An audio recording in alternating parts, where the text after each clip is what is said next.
I thought it might be helpful just to give one or two points of introduction just to help us as we hear the Bible passage read. I'll tell you where it is in a moment or two.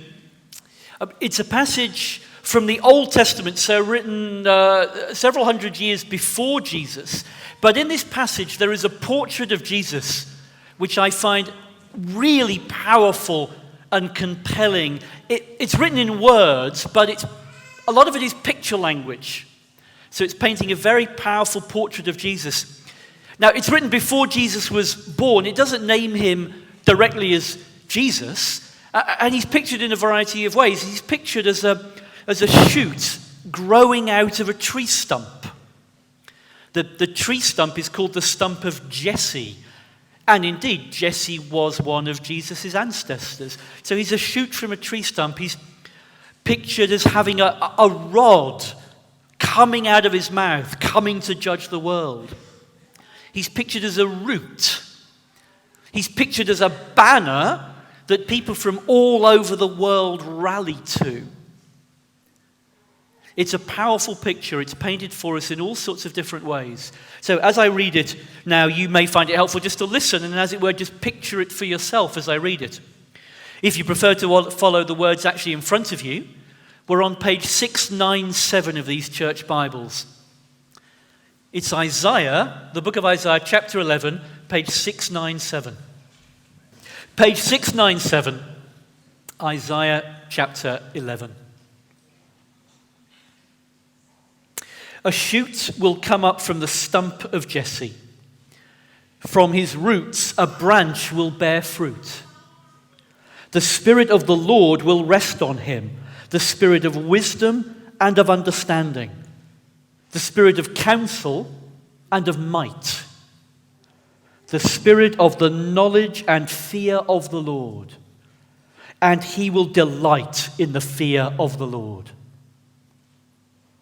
He will not judge by what he sees with his eyes, or decide by what he hears with his ears. But with righteousness he will judge the needy. With justice he will give decisions for the poor of the earth. He will strike the earth with the rod of his mouth. With the breath of his lips he will slay the wicked. Righteousness will be his belt, and faithfulness the sash round his waist. The wolf will live with the lamb. The leopard will lie down with the goat. The calf and the lion and the yearling together, and a little child will lead them. The cow will feed with the bear. Their young will lie down together, and the lion will eat straw like the ox. The infant will play near the cobra's den, and the young child will put its hand into the viper's nest. They will neither harm nor destroy on all my holy mountain, for the earth will be filled with the knowledge of the Lord as the waters cover the sea.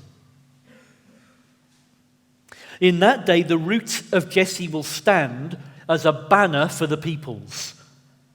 The nations will rally to him, and his resting place will be glorious. In that day, the Lord will reach out his hand a second time to reclaim the surviving remnant of his people from Assyria, from Lower Egypt, from Upper Egypt, from Cush, from Elam, from Babylonia, from Hamath, and from the islands of the Mediterranean. He will raise a banner for the nations and gather the exiles of Israel. He will assemble the scattered people of Judah from the four quarters of the earth. Ephraim's jealousy will vanish, and Judah's enemies will be destroyed. Ephraim will not be jealous of Judah, nor Judah hostile towards Ephraim. They will swoop down on the slopes of Philistia to the west. Together they will plunder the people to the east. They will subdue Edom and Moab, and the Ammonites will be subject to them. The Lord will dry up the gulf of the Egyptian sea. With a scorching wind, he will sweep his hand over the river Euphrates. He will break it up into 7 streams so that anyone can cross over it in sandals. there will be a highway for the remnant of his people that is left from Assyria, as there was for Israel when they came up from Egypt. This is the word of the Lord. Thanks be to God. Every brushstroke that's added to this portrait adds a compelling detail that proclaims to us Jesus is utterly trustworthy. Jesus is utterly trustworthy. We can trust him with all that we are. We can trust him with everything we hope for, trust him with everything we dream about, and especially trust him with everything that we fear. It's obvious, isn't it, why this matters in life? Whether Jesus is utterly trustworthy, utterly, in everything, or not. It's obvious why that matters. Just this week, a couple I know were expecting a baby to be delivered in just 2 weeks' time.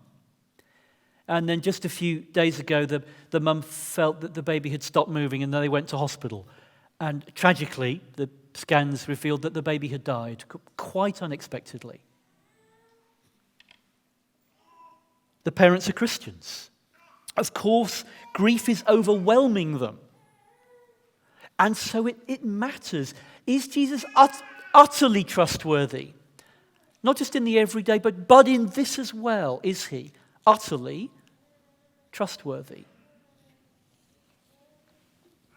We could think of Jesus' trustworthiness in other areas of life. There's a lady I once knew, and her husband had become a Christian, and the family were coming along to church. Now, she was clear that she was not a Christian believer, but she was very happy to come to church. She said, I like the people. It wasn't this church, by the way. You are very nice people. I like you. It wasn't this church. In case you're wondering it wasn't this church. She said, I like the people.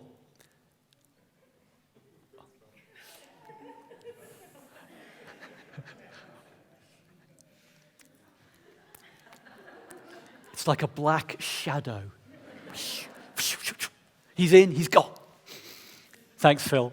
I mess things up so much with the sound. This lady said, I come to church, my husband's a Christian, I'm not. I like the people, I like the community values I find here, I like the moral values I find here. But she said, look, I'm clear that I know that doesn't make me a Christian. And I said, good, that's right. Lots of people think that liking the people and the community values and the moral values makes you a Christian. You're clear about that, it doesn't. That's right. So what's holding you back? And she said, I don't feel like I can give Jesus total control over my life. I can't quite hand over the keys of my life to him. A kind of a fear of being overwhelmed by a sense of loss of control was holding her back. In the end, what she lacked was a compelling picture that Jesus is utterly trustworthy. Now, back in the book of Isaiah, there was a man from history, this book of the Old Testament that we're in. Just a couple of chapters earlier, we hear about he's a real man from history, and he's significant for our chapter. He's called Ahaz. And back in those years, in the kingdom of Israel, before Jesus was born, Ahaz was king of Israel. And his nation was in great danger. It's a small nation, and they were threatened. They were particularly threatened by a big empire up to the north called Assyria. The history in the Bible and the history that's written elsewhere tells us about Assyria. The Assyrians were brutal. The stories of the brutalities they committed against particularly the prisoners of war who they captured are just blood-curdling. They didn't care who knew how brutal they were. You can go to the British Museum and find carvings that the Assyrians did, boasting about the awful brutalities they inflicted on their enemies. And it's those people who are lining up on the horizon, ready to attack Israel and Ahaz. And in the book of Ahaz, in the book of Isaiah, the issue for Ahaz is, Would he plot and scheme in his own wisdom against this threat, ignoring the Lord, or would his trust be in the Lord? At one point, God says to him back in chapter 7, Ahaz, if you do not stand firm in your faith, you will not stand at all. Press the panic button or trust in the Lord. That was the issue that faced Ahaz. And God gives us in chapter 11 this compelling portrait of Jesus so that we ourselves may, as it were, picture Jesus in our mind's eye and ourselves stand firm in faith in him, because we have in our mind's eye a picture that says he is utterly trustworthy. Press the panic button or trust in Christ. That's the choice. And the first brushstroke, I'm going to show you one or two of the brushstrokes Isaiah gives us in this portrait of Jesus to show he's utterly trustworthy. Here's the first. He knows God perfectly. He knows God perfectly. Listen to this from verse 2. Speaking of Jesus, the Spirit of the Lord will rest on him, the Spirit of wisdom and understanding, the Spirit of counsel and of might, the Spirit of the knowledge and fear of the Lord, and he will delight in the fear of the Lord. I trust you'll be very relieved when I tell you I have almost nothing to say about politics in this sermon, except one line. Many people are saying, aren't they, that it all comes down to an issue of who you can trust. Well, this here painted to us, is a Jesus whom we can trust. Imagine a man who is so close to God that God has given him God's own perfect wisdom and understanding. That means he knows everything. Everything that happened in the past and everything that will happen in the future. There is no angle he doesn't see.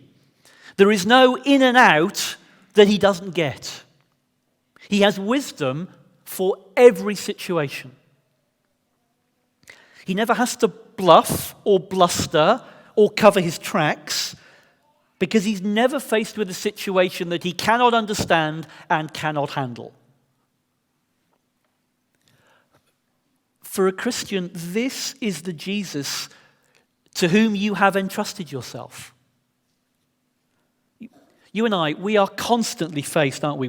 We often pretend that it isn't so, but we are constantly faced with situations that frighten us because we don't understand them and we don't know how to handle them. But we have a Lord who does know and who can. There is nothing that we can fall into that Jesus does not know about, does not understand inside out. There is nothing that comes at us that leaves our Lord Jesus struggling for wisdom. Of course, we know, don't we, that because of the New Testament, we know he knows God perfectly because he is God perfectly. That's the first brushstroke. He knows God perfectly. And it's as if Isaiah, bit more paint, few more brushstrokes. Here's the next. He is utterly trustworthy, and so he will judge perfectly. He will judge perfectly. I'm picking this up halfway through verse 3, because Isaiah goes on. He will not judge by what he sees with his eyes, or decide by what he hears with his ears. But with righteousness he will judge the needy. With justice he will give decisions for the poor of the earth. He will strike the earth with the rod of his mouth. With the breath of his lips he will slay the wicked. Righteousness will be his belt, and faithfulness the sash round his waist.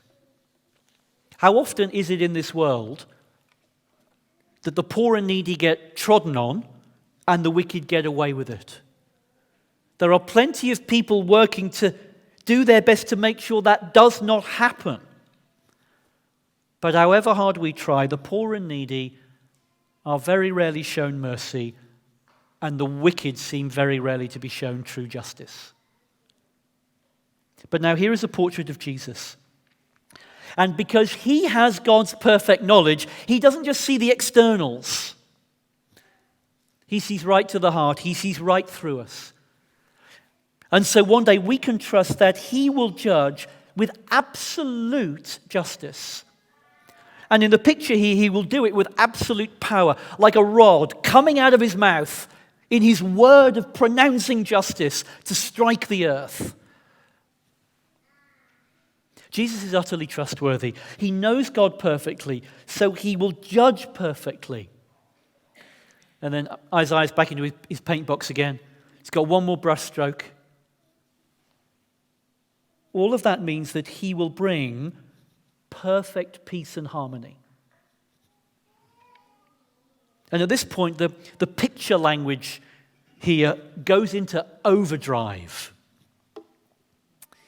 Perhaps the language here in verses 6 to 9, if you are an animal lover, this may particularly appeal to you. But this is picture language for how the whole earth will one day be. And just notice as I read it, how constantly here it says, the day will come when the predatory will no longer be predatory and the vulnerable will be safe.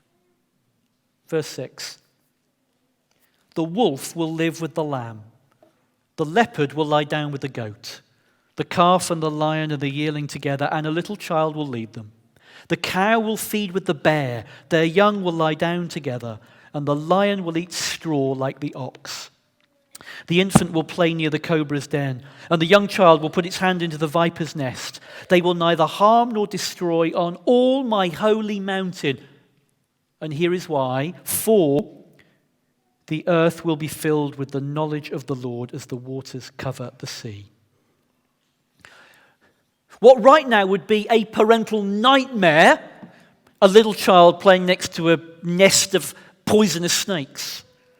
What would be a farming nightmare, someone puts a leopard in your field of goats.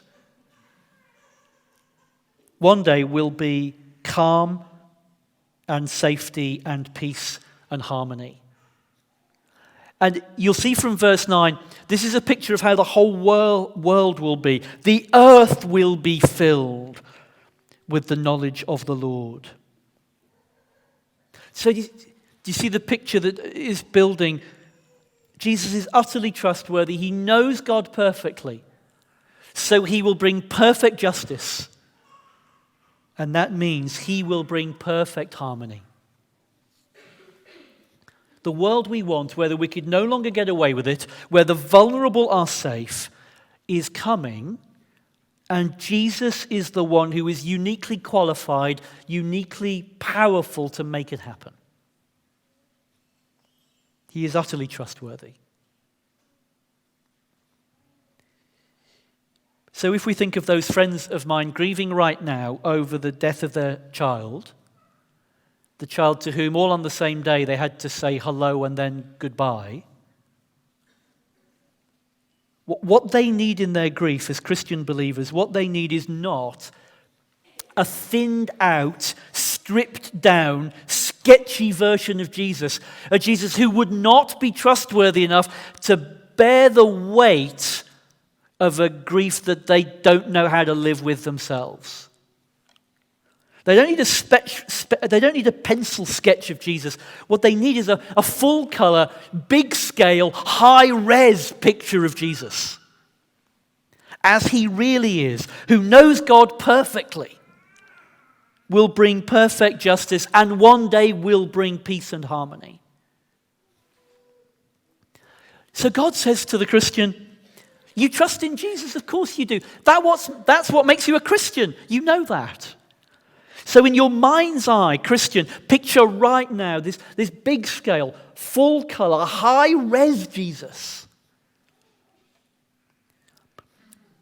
A sketchy pencil sketch is not enough to trust your whole life to. That may be a Jesus you can trust when it's all going well. But when it's not going well, that will feel like an untrustworthy Jesus. But this real full-color Jesus, he is trustworthy, whatever may come. Someone said to me this week, they're just reflecting on the week they had, they said, I live my whole life in hurry mode. You may feel similarly. Sometimes it is just the sheer busyness and noise of life that can, as it were, squeeze all the colour out of the picture of Jesus you hold in your mind's eye. He turns from a full-colour portrait into a little pencil sketch, just through the sheer noise of life. Well, now, right now, here this morning, is a precious moment when, as it were, God can get his paintbrush out and paint back in all that powerful colour into the portrait of Jesus that we hold in our mind's eye. Or if you want another image, think of it like a balloon.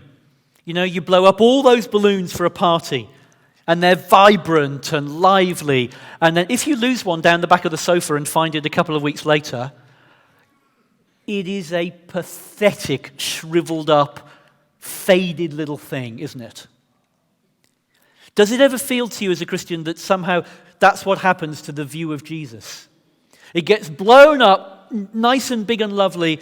You don't pay too much attention for a couple of weeks. You go looking for it, and it's a pathetic little thing. The view of Jesus we hold, it's as if the air can get all squeezed out of it by life. Well, now, in Isaiah chapter 11, in this picture, God breathes fresh life and vigor back into the view of Jesus that we hold. And we need to allow him to do that for us. If we are going truly to believe right now, in each of our lives, that Jesus is utterly trustworthy, even trustworthy in the face of those things that you fear might overwhelm you. Well, now, if Jesus is utterly trustworthy, what then? Well, many things, what then? But there's one particularly that Isaiah gives us as he goes on into verse 10. Verse 10.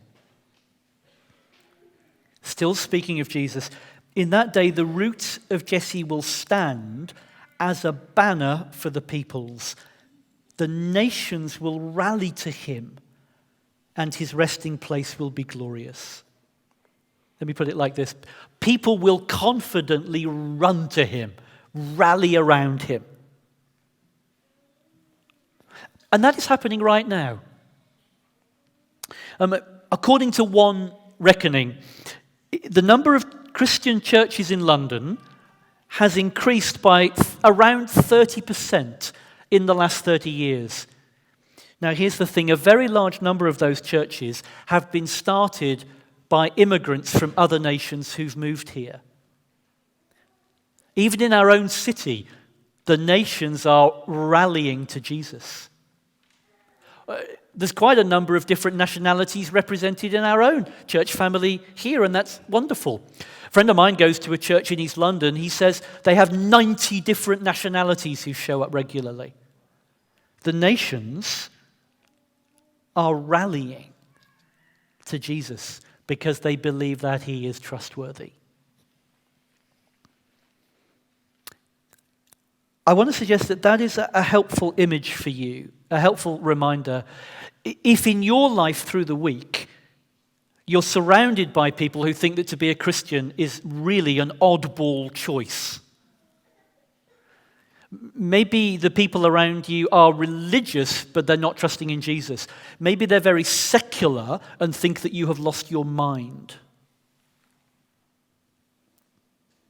The truth is, you are part of a big worldwide crowd. People from all nations rallying to Jesus because they see this picture of him. I once heard someone describe what it was like, because they were there, that night in the 2012 Olympics. I think it was called Super Saturday in the athletics, where Britain won, if I got this right, 3 gold medals in a space of 44 minutes. We don't have many sporting glories, so we have to hold on, don't we, to those that we have.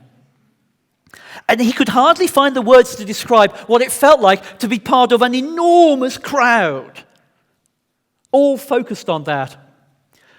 So much more powerful an experience than sort of sitting at home watching it on your own. At home on your own, you might have gone, hooray. In the stadium, going crazy.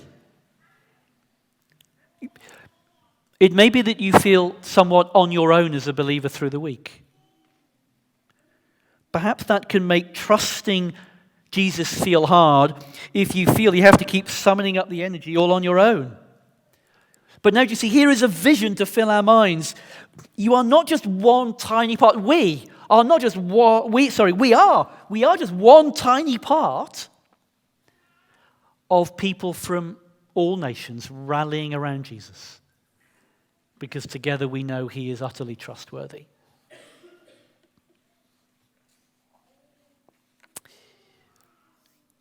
I put that in terms of we run confidently to Jesus. But actually, if you're a Christian, you know that that's not quite the truth. The truth is more that God reaches out his hand to claim us. We run to him, but actually he's reaching out his hand to claim us. I became a Christian 34 years ago when I was in my last year at school. And look, I could tell you the story of how I wasn't brought up in a Christian home. I could tell you the story of how I was thinking it through. And I had a friend who was a Christian invited me to his church youth group. And I decided to go along one night. And I spoke to the leaders. And in my mind, I asked them a whole bunch of intelligent questions. And I decided to go back, and after a while, I decided to trust in Jesus. I could tell you that story, and in a sense, it's true. But of course, the real story is that it wasn't so much me running to Jesus, it was God reaching out and taking hold of me. He put that friend in my life, and that friend invited me to go to the church youth group, on a night when, because of circumstances in my life, I was ready to go. Although a month before, I might not have gone, and he put in that youth group just the right leaders who could help me, and so on and so on. I thought I was running to Jesus. It was really God reaching out and grabbing hold of me and bringing me to him. And if you're a Christian, you know the same is true for you. And that's what's going on at the end of our reading here. Let's look at verse 11. In that day, the Lord will reach out his hand a second time to reclaim the surviving remnant of his people. It keeps going over in verse 15. It's the Lord doing this. The Lord will dry up the gulf of the Egyptian sea. With a scorching wind, he'll sweep his hand over the river Euphrates so that anyone can cross over it in sandals. 16, there will be a highway for the remnant of his people that's left from Assyria, as there was for Israel when they came up from Egypt. The picture here is God's looking back to something he did in the past. His people had been in slavery in Egypt, and he'd reached out, and he'd rescued them, and he'd brought them to himself. And God says, what I did then, I'm going to do again. But not just for Israel, for people from every nation. I'm going to reach out to those who are my people, and I will bring them to myself.